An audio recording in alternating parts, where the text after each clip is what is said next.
having that deep sense of purpose and joy. And I did not have that in my previous company. I'll tell you, I still kept it for 10 years, but I really fantasized about how I could fire myself. And this was my fantasy, that I was going to go on an island and I was going to be a waitress, because when waitresses leave the work, there's no other work for them. I used to like sit and look out the window, like that's wrong. Like, you should not be fantasizing about becoming a waitress when you own a 7-figure company. But that's what's happening. So like, my whole call out, if you're listening to this right now, and sometimes you fantasize about being hit by a bus just so you could get a rest in the hospital, there's something that you need to change about the way you do business. That is so good. I actually had conversations with people when COVID came about, and they were like, I'm afraid I don't want to have this thing, but gosh, it sounds amazing to veg out for 2 weeks. I'm like, no, you don't have to get COVID to do that.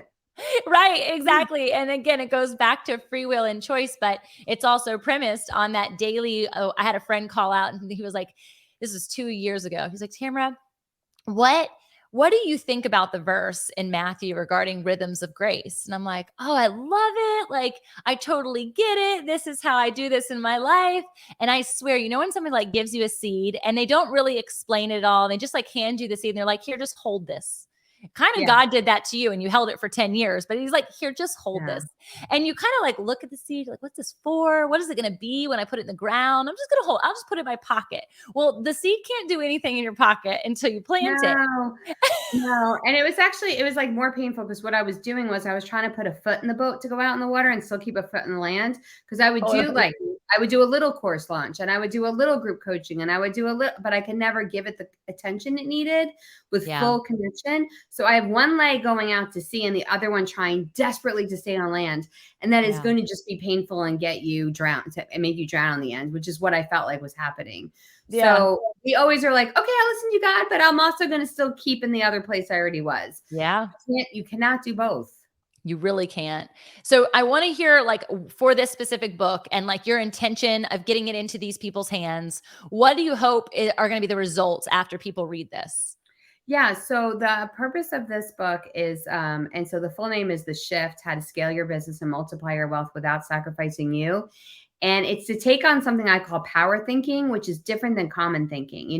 In common thinking, they're like, do you want an empire business, one that can make a huge difference and impact in the world and make lots of money?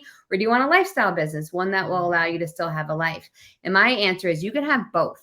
They could be one in the same. So I want people to start seeing you can literally have whatever you want.